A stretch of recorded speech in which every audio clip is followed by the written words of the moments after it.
నమస్తే, నేను Keshav. Welcome to Suman TV. Andhra Pradesh రాజకీయాలు రోజుకో మలుపు తిరుగుతున్నాయి. పొత్తు అంశంపైన స్పష్టత ఎప్పుడు వస్తుంది, ఎవరు ఎక్కడ బరిలో దిగుతారు, ఈ ఉత్కంఠ మాత్రం ఇంకా కొనసాగుతూనే ఉంది. మరోవైపు ఏ పార్టీకి ఆ పార్టీ తమ పని తాము చేసుకెళ్ళిపోతున్నటువంటి పరిస్థితి. ఇంకోవైపు నుంచి చూస్తే మాజీ ఎంపీ హరిరామ జోగయ్య లేఖల పరంపర కూడా కొనసాగుతోంది. చంద్రబాబు నాయుడు కేసులకు సంబంధించి కోర్టు వాయిదాల పర్వం కూడా కొనసాగుతున్నటువంటి పరిస్థితి. ఏపీ పాలిటిక్స్కి అతి సమీపంలోకి ఎన్నికలు వస్తున్నటువంటి సందర్భంలో రాజకీయ పార్టీలు ఎలా ఉండబోతున్నాయి, అలానే భారతీయ జనతా పార్టీ ఎవరితో కలుస్తోంది అనేటువంటి సస్పెన్స్ పైన కూడా ఇంకా తెరవేయని పరిస్థితి ఏర్పడి ఉంది. ఈ అంశాలపైన మనం మాట్లాడదాం. మనతో పాటు ఉన్నారు ఒక ప్రముఖ గెస్ట్, వైసీపీ రెబల్ ఎంపీగా పేరుపడినటువంటి రఘురామకృష్ణరాజు గారు. జననీ ఎస్టేట్స్ ఫార్మ్లాండ్స్ చందనవాలి స్క్వేర్ యార్డ్ 2299 రూపాయలు మాత్రమే. రఘురామకృష్ణరాజు గారు నమస్కారం. నమస్తే అండి కేశవ్. రఘురామకృష్ణరాజు గారు, ఎలక్షన్స్ దగ్గరకు వచ్చేస్తున్నాయి అంటున్నారు. లాస్ట్ వీక్ నోటిఫికేషన్, మార్చి ఫస్ట్ వీక్ నోటిఫికేషన్, ఈ సస్పెన్స్ కొనసాగుతుంది. అలానే ఏపీలో పొత్తుల పైన కూడా అదే సస్పెన్స్ వాతావరణం కొనసాగుతుంది. ఏంటి, మీరు ఏమైనా క్లారిటీ ఇస్తారా? ఫుల్ క్లారిటీ ఇస్తా. ఎలక్షన్ నోటిఫికేషన్ ఫిబ్రవరిలో రాదు. ఓకే, మోస్ట్ లైక్లీ 8 నుంచి 10 తారీఖుల మధ్యన మార్చ్ ఎలక్షన్ నోటిఫికేషన్ వస్తుంది. To my reliable information. పొత్తు తెలుగుదేశం, జనసేనతో పాటు భారతీయ జనతా పార్టీ కూడా కలిసి, ముగ్గురు కలిసి, నేను గత 2 సంవత్సరాలుగా చెప్తూనే ఉన్నా, సాక్షిలో ఏడుస్తూనే ఉన్నారు వాళ్ళు. ఇదేమి జరగదన్నారు, ఎంతోమంది జరగదన్నారు. కానీ ఇప్పుడు అట్లీస్ట్ 90% మందికి ఒక క్లారిటీ వచ్చినట్టుంది. ఎక్సెప్ట్ రెగ్యులర్ సాక్షి రీడర్స్ తప్ప మిగిలిన వాళ్ళందరికీ క్లారిఫికేషన్ వచ్చింది. బట్ వాళ్ళకి కన్ఫ్యూజన్ నటిస్తున్నారు. వాళ్ళకి కూడా క్లారిఫికేషన్ వచ్చినప్పటికీ.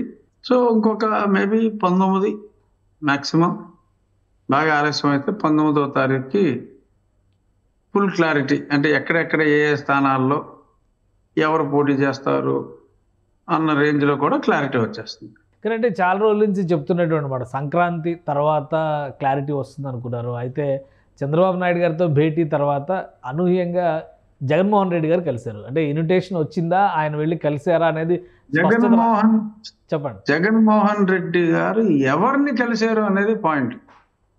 ఏముంది, ఢిల్లీలో రావడం ఉంది, అదే మన ఖాళీగా ఉంది, తిరుగుతూ ఉంటాడు. బట్ ఎవరిని కలిశారు? ఒక ముఖ్యమంత్రిగా ప్రధానమంత్రిని కలిశారు. ప్రధానమంత్రి పార్లమెంట్ సెషన్ జరిగేటప్పుడు ఏ ముఖ్యమంత్రి అడిగినా ఆయన టైం ఇస్తారు. అలాగే దీనికి ముందు 4 రోజుల్లో 5 ముఖ్యమంత్రులు కూడా కలిశారు. అలాగే ఈయన ఒక గంట 10 నిమిషాలు వెయిట్ చేశాడు. ఒక 15 నుంచి 16 నిమిషాలు మాట్లాడారు.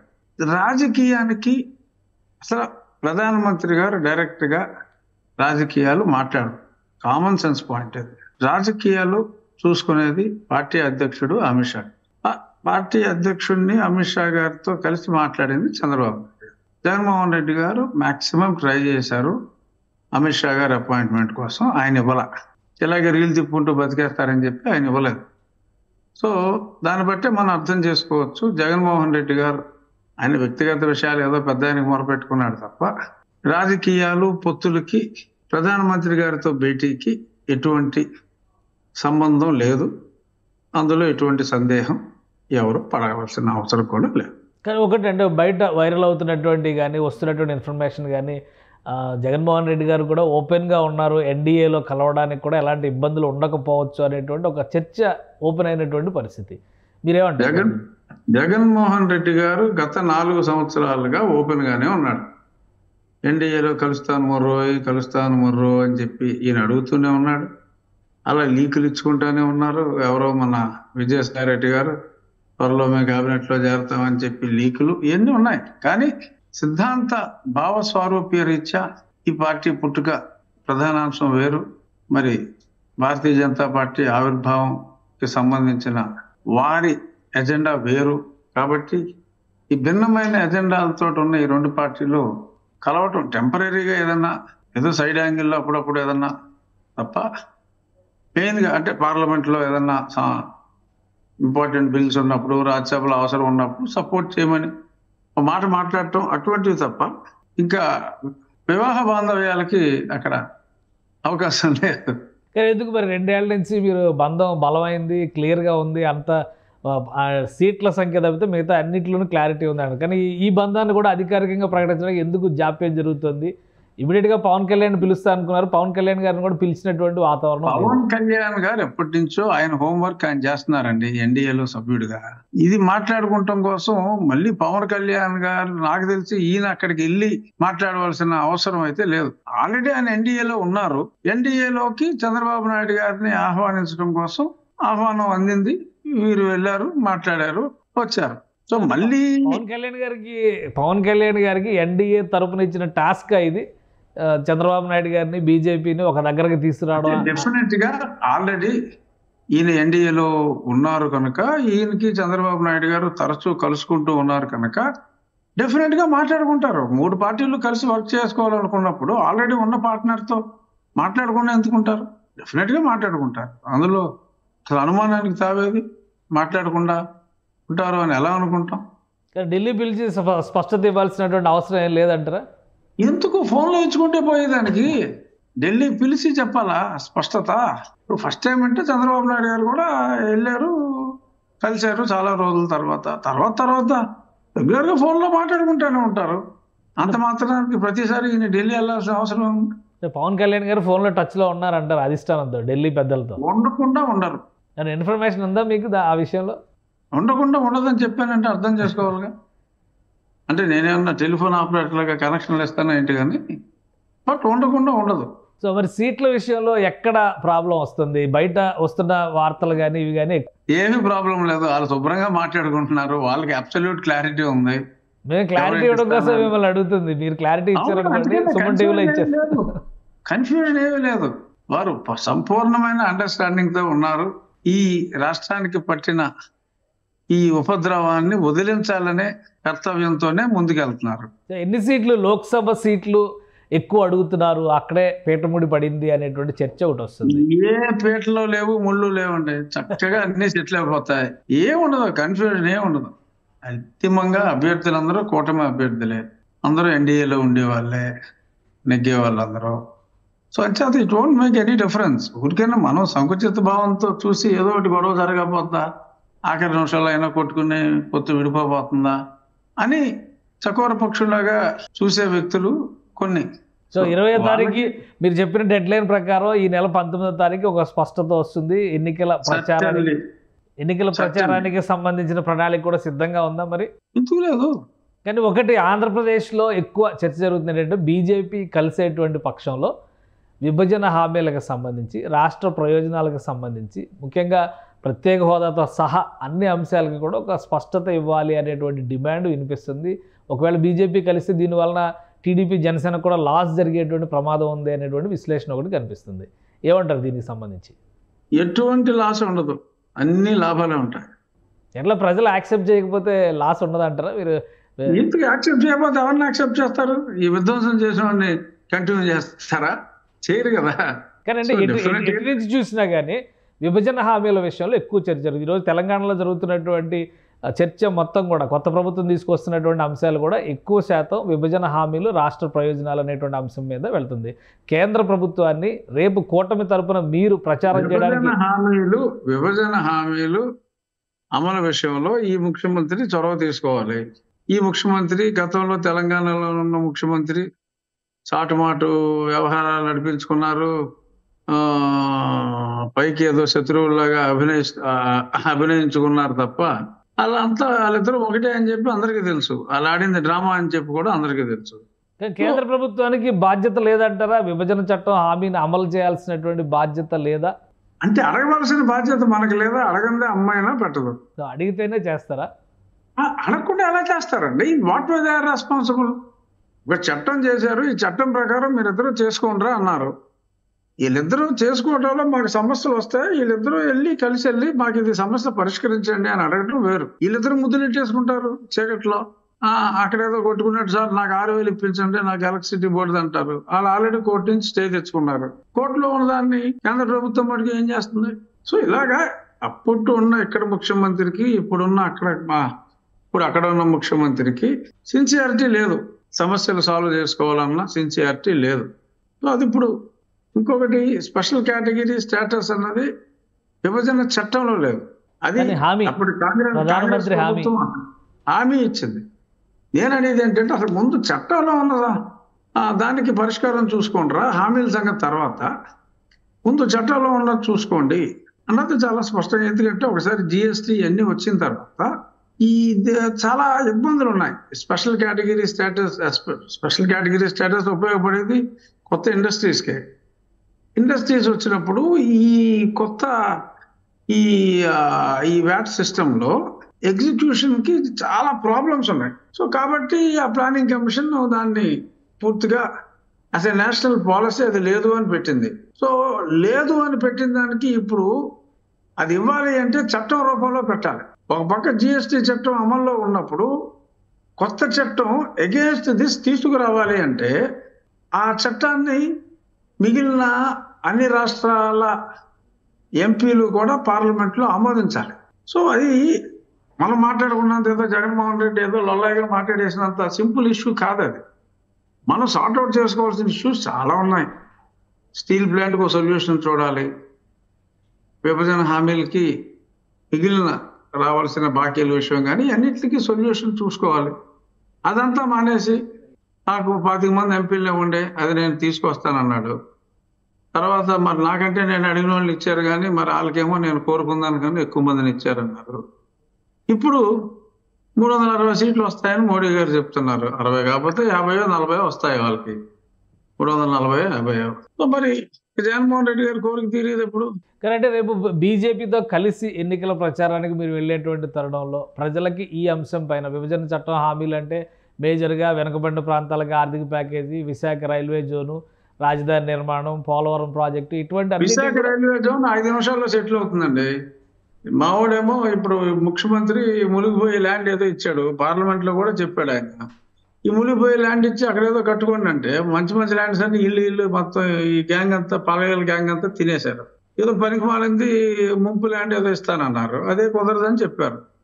రేపు కొత్త ప్రభుత్వం వచ్చిన వెంటనే 10 రోజుల్లో వాళ్ళకి సూట్ అయ్యే స్థలం ఇవ్వటం, రైల్వే జోన్ శాంక్షన్ అవ్వడం జరుగుతాయి. వీటిపైన ఒక స్పష్టమైన హామీ ఇచ్చేటువంటి ఛాన్సెస్ ఉంటాయా మీ కూటమి తరపున? ఏది ఈ అంశాలపైన ఒక స్పష్టమైన హామీ కూటమి తరపున ఇచ్చేటువంటి డెఫినెట్ గా స్టీల్ ప్లాంట్ గురించి కానీ, ఈ రైల్వే జోన్ గురించి కానీ, పోలవరం గురించి కానీ, అమరావతి గురించి కానీ స్పష్టమైన హామీలు ఉంటాయి. పోలవరంతో సహా సంఖ్య నాకించాడు పోలవరం ఈ జగన్మోహన్ రెడ్డి. ఎవరెవరో మంత్రులు పెట్టాడు, 22 అన్నాడు, 23 అన్నాడు, ఇప్పుడు 25 అంటున్నాడు. అక్కడ ఏమి అడుగు తీసి అడుగు పడలా, అక్కడ బిల్లులు లాగేశారు తప్ప. సో ఆ విధ్వంసం అంతా చేశారు. ఇప్పుడు దాని నుంచి డెఫినెట్ గా బయటపడుతుంది. అమరావతి పునర్నిర్మాణం వేగవంతంగా అవుతుంది, అలాగే పోలవరం కూడా ఫాస్ట్ గా ముందుకెళ్తుంది. ముందు వెళ్ళాలి అంటే ఇప్పుడున్న ఈ దుష్టగ్రహాలు పోవాలి. కేసుల అంశాలు ఎందుకని తెరపైకి వస్తున్నాయి? ఆంధ్రప్రదేశ్ రాజకీయాలకు సంబంధించి చంద్రబాబు నాయుడు గారి అరెస్ట్కి సంబంధించి అటు సిఐడి సుప్రీంకోర్టుకు వెళ్ళినటువంటి పరిస్థితి, మీరు మళ్ళీ రాష్ట్ర ప్రభుత్వం అమలు చేస్తున్నటువంటి పథకాలపైన మీరు కోర్టులో వేసినటువంటి కేసు విచారణకు వచ్చినటువంటి పరిస్థితి ఉంది. నేను పథకాల మీద ఇలా జగన్మోహన్ రెడ్డి అలా చెప్పుకుని బతికేస్తున్నాడు తప్ప నేను కేసు వేసింది పథకాల మీద కాదు. నేను వేసింది పథకం అంటే తెలుగు ప్రజలకి బలవంతంగా సాక్షి అమ్మే పథకం. అది మీరు ఒక పథకం అనుకుంటే ఎస్, ఆ పథకాన్ని మీద ఎంక్వైరీ చేయాలని చెప్పి వేసాం. అంతే తప్ప మేము అటువంటి పథకాల మీద, దొంగ పథకాల మీద, పేపర్ అమ్ముకునే పథకం, సిమెంట్ అమ్ముకునే పథకం, ఇటువంటి వాటి మీద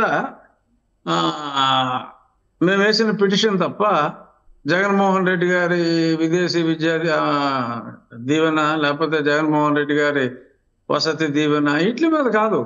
ఓకే, సో కోర్టు పరంగా ఇవన్నీ క్లారిటీ వచ్చేటువంటి అంశాలు. అలానే చంద్రబాబు నాయుడు గారి అరెస్ట్కి సంబంధించి అంటే ఆయన మళ్ళీ బెయిల్ పైన ఉన్నారు కానీ బెయిల్ రద్దు చేయాలనేటువంటి డిమాండ్ సిఐడి చేస్తున్నటువంటి పరిస్థితి ఉంది. బెయిల్ రద్దు చేయాలని చేసింది ఆల్రెడీ. ఒక కేసులో బెయిల్ రద్దు చేయటం కుదరదు అని చెప్పి కొట్టేయటం జరిగింది సెకండ్ కోర్టులో, సంజీవ్ ఖన్నా గారి బెంచ్ లో.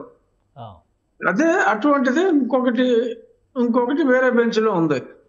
ఆలస్యం అయినప్పటికీ కూడా ఒకసారి ఒక కోర్టు, అందులోనూ దీనికన్నా హయ్యర్ బెంచ్ సెకండ్ కోర్టు ఒక డెసిషన్ తీసుకున్నప్పుడు అదే డెసిషన్ ఆలస్యంగా అయినా ఫాలో అవుతారు. అది 26వ తారీఖు వాయిదా వేశారు. 26వ తారీఖు మోరల్లెస్ ఆ జడ్జిమెంట్ కూడా ఈ జడ్జిమెంట్ లాగానే ఆల్రెడీ వచ్చిన ఇన్నర్ రింగ్ రోడ్ లో ఏ జడ్జిమెంట్ అయితే వచ్చిందో ఆ జడ్జిమెంట్ లాగానే ఉంటుంది. సో ఎన్నికల ప్రచారానికి సంబంధించి 3 పార్టీల మధ్య జరిగినటువంటి చర్చలు కావచ్చు, రేపు సీట్ల సర్దుబాటు విషయంలో ఒక క్లారిటీ కావచ్చు, ఎన్నికల ప్రచారానికి సంబంధించినటువంటి ప్రణాళిక ఏంటి, దానిపైన ఏమైనా సమాచారం ఇవ్వగలరా? ఈ ప్రణాళిక అంటే ఉందంటే ప్రధానమంత్రి గారు ఆయన మీటింగ్లు సెపరేట్ గా ఉంటాయి. ఆయన వచ్చినప్పుడు కంపల్సరీగా చంద్రబాబు నాయుడు గారు కానీ కళ్యాణ్ గారు కానీ ఆయనతో ఉంటారు. తర్వాత సెపరేట్ గా చంద్రబాబు నాయుడు గారు ఆయన ఒక పక్క, లోకేష్ గారు ఒక పక్క, కళ్యాణ్ గారు ఒక పక్క తిరుగుతూ ఉంటారు. వీళ్ళు కంబైన్డ్ మీటింగ్స్ కూడా కొన్ని ఉంటాయి. ఇది పవన్ కళ్యాణ్ గారిది, చంద్రబాబు నాయుడు గారిది ఏదో 2-3 పెద్ద మీటింగ్లు పెట్టుకోవాలనుకున్నారు. సో మిగిలింది ఎవరి మీటింగ్లు వాళ్ళే మరి రాష్ట్రం 3 మూలలో తిరుగుతా ఉండాలి. ఆ పెద్ద ఆయన వచ్చినప్పుడు జాయింట్ మీటింగ్స్ ఉంటాయి. బీజేపీకి ఇచ్చేటువంటి లోక్సభ సీట్ల విషయంలో ఇంకా స్పష్టత రావాలి అనేది ఒకటి ఉంది. ఏంటి, ఎన్ని సీట్లు రావచ్చు? లాస్ట్ టైం కంటే ఈసారి పెరిగేటువంటి ఛాన్సెస్ ఉన్నాయా? మీకున్న సమాచారం ఏంటి? అంటే పార్లమెంట్ స్థానాలు లాస్ట్ టైం కన్నా డెఫినెట్ గా పెరగవచ్చు అని అనుకుంటున్నా. లాస్ట్ టైం 4 కదా, 4 దాని మీద అంకె పెరగవచ్చు అనేది నా భావన. సో నరసాపురం కూడా ఉంటుందా ఆ లిస్టులో? ఉండొచ్చు. అంటే జనసేన పార్టీ కూడా నరసాపురం సీట్ అడుగుతుంది, బీజేపీ కూడా అడుగుతుంది అని ఒక చర్చ ఉంది. ఒక క్లారిటీ మీరే ఇవ్వాలి సిట్టింగ్ ఎంపీగా. జనసేన తరఫున అవును హరిరామ్ జోగే గారు అడుగుతున్నారు. జనసేన ఎవరు ఆయనకి ఎవరు ఒక కావాల్సిన ఆయన శిష్యుడికి ఒకటి సీట్ ఇవ్వాలని కూడా అడుగుతున్నారు. తర్వాత జనసేన అధ్యక్షుడు పవన్ కళ్యాణ్ గారు మా అందరికి తెలిసినంత వరకు సో సో ఏంటి కాదు అసలు హరిరామ జోగే గారు వరుసగా లేఖల పరంపర కొనసాగిస్తూనే ఉన్నారు. జనసేన వైపు నుంచి ఏమీ రియాక్షన్ అయితే రావడం లేదు. అలానే ఎందుకంటే నిన్న ఇప్పుడు హరిరామ జోగే గారు అంటే అందరికీ గౌరవం ఉంటుంది. ఆయన పెద్ద ఆయన 90 సంవత్సరాల రాజకీయ దురంధరుడు, రుద్రుడు. ఆయన ఎవరు కూడా ఏమీ మాట్లాడరు. పవన్ కళ్యాణ్ గారు ఆయన ఆకాశరామంలాగా ఉత్తరాలు రాస్తున్నారు. ఆయనకి చేరతాయో లేదో కానీ మరి పవన్ కళ్యాణ్ గారికి పేపర్లో వస్తుంది కాబట్టి సాక్షిలో కంపల్సరీగా జోగే గారు రాసిన లేఖలు ఏ పేపర్లో వచ్చినా రాకపోయినా సాక్షి పేపర్లో వస్తాయి కంపల్సరీగా. సో సాక్షి పేపర్ మరి ప్రతిపక్షం పేపర్ కాబట్టి చూడాలి కాబట్టి బహుశా పవన్ కళ్యాణ్ గారు చూస్తారు. సో చూసి మన పవన్ కళ్యాణ్ గారు కూడా ఊరికి లేఖలు రాసి తినేకండ్రా బాబు అని చెప్పి జోగే గారి పేరు చెప్పకుండా ఆయన మనసులో మాట ఆయన చెప్పారు. అది మరి సాక్షిలో రాదు కాబట్టి మరి జోగా గారు చదివారో లేదో నాకు తెలియదు. కానీ ఇంకా మీ కూటమిలోకి ఇంకా పెద్దలు వస్తారు. సామాజిక వర్గాల పరంగా చూస్తే కూడా ముద్రగడ్డ పద్మనాభం గారు జాయిన్ అవుతారు. సో మీ వైపు బలం పెరుగుతుంది అనేటువంటి ప్రచారం ఒకటి సంక్రాంతికి ముందర వరకు జరిగింది. మళ్ళీ తర్వాత కొంచెం స్లో డౌన్ అయినటువంటి పరిస్థితి ఉంది. ఏంటి, మీకు ఏమైనా ఇన్ఫర్మేషన్ ఉందా దాని మీద? నాకు ఇన్ఫర్మేషన్ లేదండి. బట్ ముద్రగడ్డ పద్మనాభం గారు లాంటి పెద్ద నాయకులు మరి అప్పుడు జనసేనలోకి వస్తారని చెప్పి అప్పుడు చూడటం జరిగింది. పేపర్లోనే చదివాం మీరు అన్నట్టు పండగ సమయంలోనే. మరి ఆ తర్వాత మరి ఆ వార్తలు పెద్దగా రాలేదు. మరి అది నిజమైతే బాగానే ఉంటుంది. సో మీరు ఆహ్వానిస్తారు? ఎవరైనా ఆహ్వానిస్తారు. రైట్. ఇంకొకటి, ఈ మధ్యకాలంలో అంటే ఈ లాస్ట్ 1 వీక్ 10 డేస్ నుంచి జరిగినటువంటి పరిణామాలు, అభ్యర్థుల మార్పు కానీ, నియోజకవర్గాల మార్పు విషయంలో కానీ, ఇన్ఛార్జీల నియామకాల విషయంలో కానీ అధికార పార్టీ శరవేగంగా ముందుకు వెళుతుంది. మిగతా విపక్షాలకు సంబంధించి దీనిపైన ఇంకా ఒక క్లారిటీ రాలేదు. ఇది ఎన్నికలపైన ప్రభావం చూపించేటువంటి అంశం అని చర్చ జరుగుతుంది. దీన్ని ఏమంటారు మీరు? డెఫినెట్ గా ఎన్నికల మీద పాజిటివ్ ప్రభావం చూపెడుతుంది.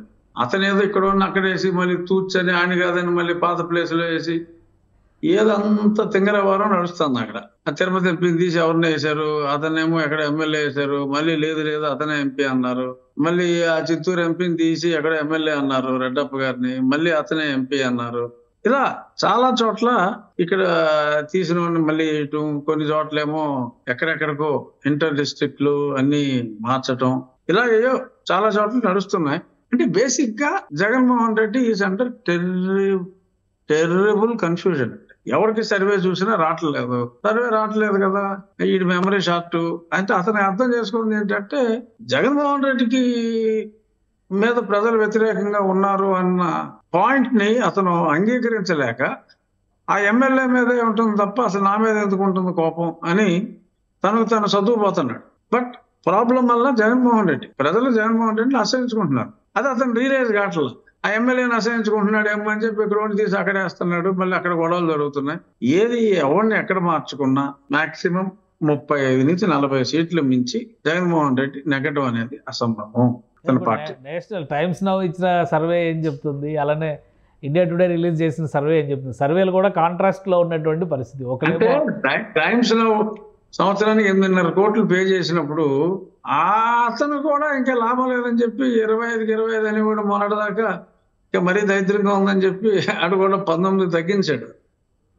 ఇండియా టుడే సీ వాటర్ వాళ్ళు 17 తెలుగుదేశం, 8 యువజన శ్రామిక రైతు కాంగ్రెస్ పార్టీకి ఇచ్చారు. సో అది 17 అనేది మరి అతని ఉద్దేశం. ఇప్పుడు సో డే బై డే బాగా డౌన్ ఫాల్ అవుతుంది. ఏపీ పాలిటిక్స్ లో ఎంత కన్ఫ్యూజన్ ఉంది, సర్వేలు కూడా పరస్పరం విరుద్ధంగా వస్తున్నటువంటి పరిస్థితి. ఏమీ లేదు, సర్వేలు కరెక్ట్ గానే ఉన్నాయి. వీళ్ళు క్యాష్ కొట్టి మార్పించుకుంటున్నారు. అఫీషియల్ గా 8.5 కోట్లు అఫీషియల్ గా ఇచ్చాడు కదా, మరి తప్పదు కదా. ఇమేజ్ బిల్డప్ కోసం ఇచ్చి ఓడిపోతున్నాడని చెప్తే అన్యాయం అవుతుంది కదా. 8.5 crores తీసుకుని. సో అంచేత తప్పనిసరి పరిస్థితుల్లో. సో మీ అంచనా ప్రకారం ఫస్ట్ వీక్ లో నోటిఫికేషన్ వస్తుంది అంటారు, అంటే నెక్స్ట్ ఎలక్షన్ అయిపోయిన వెంటనే, ఫస్ట్ వీక్ అయిపోయిన వెంటనే నోటిఫికేషన్ 7 వరకు రాదు, 11 లోపు వస్తుంది.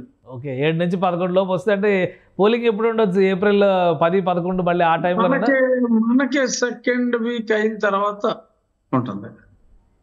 రైట్, ఆ పాటికి అన్ని ఇవన్నీ సర్దుబాట్లు అన్ని రెడీ అయిపోతాయి, ప్రజలకు అందరికి కూడా క్లారిటీ ఇచ్చేస్తారా? ఇప్పుడు సర్దుబాట్లన్నీ ఈ నెల 20కే అయిపోతాయి. అంటే ఏం లేదు, తెలంగాణ ఎలక్షన్స్ టైంలో ఏమైంది, last minute nominations last day వరకు జనసేన బీజేపీ మధ్య క్లారిటీ రాలా. చివరి నిమిషంలో 8 సీట్లు అన్నారు, ఎవరు అభ్యర్థులు కూడా తెలియకుండానే ఎన్నికలు ముగిసిపోయినటువంటి పరిస్థితి ఉంది. మళ్ళీ ఏపీలో అటువంటి సీన్స్ రిపీట్ అయితే నష్టం ఎక్కువ ఎవరికి జరుగుతుంది? మీరు కూడా ఒక క్లారిటీతో ఉండాలి కదా. రిపీట్ అవ్వదు ఇక్కడ, అందుకనే చెప్తున్నా కదా, 20వ తారీఖుకే అవుతుంది. పవన్ కళ్యాణ్ గారు ఇచ్చిన లిస్టు ప్రకారం అవుతుంది. హరిరామ్ జోగా గారి లిస్టు గురించి వాళ్ళకి రాలేదేంటని మీరు అడిగితే, ఆ హరిరామ్ జోగా గారి లిస్ట్ లో ఉన్న క్యాండిడేట్లు ఇంకా ఫైనలైజ్ అవ్వలేదని మీరు అడిగితే నేనేం చెప్పలేను. పవన్ కళ్యాణ్ గారు ఇచ్చిన లిస్టు ప్రకారం అవుతుంది. సో రెండు వైపులా కూడా పవన్ కళ్యాణ్ గారే కీలకం అంటారా? పవన్ కళ్యాణ్ గారు డెఫినెట్ గా కీలకమే, అందులో కాదని ఎలా అనుకుంటారు. సో ఆయన ఇచ్చిన లిస్ట్ ప్రకారం అటు బీజేపీ సీట్లు ఫిక్స్ అవుతాయి, ఇటు జనసేన ఫిక్స్ అవుద్ది, అటు టీడీపీ కూడా ఫిక్స్ అయిపోద్ది. జనసేన సీట్లు ఆయన ఇచ్చిన లిస్టు ప్రకారం ఫిక్స్ అవుతాయని చెప్తున్నారు. సో మిగతా దాన్ని బట్టి అడ్జస్ట్ అవుతాయా? తెలుగుదేశం సీట్లుకి వేరే వాళ్ళకి సంబంధం లేదు, భారతీయ జనతా పార్టీ సీటుకి వేరే వాళ్ళకి సంబంధం లేదు. నేను చెప్పేది జనసేన సీట్లు పవన్ కళ్యాణ్ గారి ఇష్ట ప్రకారం ఉంటాయి కానీ జోగా గారి లెక్కల ప్రకారం ఉండదు అని చెప్తున్నా. ఓకే, అంతవరకే. రైట్, థ్యాంక్ యూ రఘురామకృష్ణరాజు గారు, మీ అభిప్రాయం తెలియజేస్తారు. Thank you Keshav, thank you. Thank you. ఇది రఘురామకృష్ణరాజు గారి అభిప్రాయం. ఒకవైపు కన్ఫ్యూజన్ కనిపిస్తున్నట్టుగా పైకి ఉన్నప్పటికీ కూడా లోపల మాత్రం అంతర్గతంగా అంత స్పష్టత ఉందంటున్నారు. 20వ తేదీ కల్లా అన్ని అంశాలపైన కూడా అధికారికమైనటువంటి ప్రకటనలు వచ్చే అవకాశం ఉందంటున్నారు. అలానే మార్చి 1వ వారం తర్వాత ఎన్నికల నోటిఫికేషన్ ఖచ్చితంగా రావడానికి అవకాశాలు ఉన్నాయి. ఢిల్లీలో దీనికి తగ్గట్టుగా ఏర్పాట్లు జరుగుతున్నాయి అనేటువంటి మాట కూడా ఆయన చెప్తున్నారు. మరోవైపు నుంచి ఆంధ్రప్రదేశ్ ఎలక్షన్ క్యాన్వాసింగ్ విషయంలో కూడా 3 పార్టీలు, భారతీయ జనతా పార్టీ, తెలుగుదేశం, జనసేన ఒక పకడ్బందీ ప్రణాళికతో ప్రజల్లోకి వెళ్ళేటువంటి ప్రయత్నం చేస్తాయనేటువంటి మాటని రఘురామకృష్ణరాజు గారు చెప్తున్నారు. ఇది స్పెషల్ డిస్కషన్. Keep watching.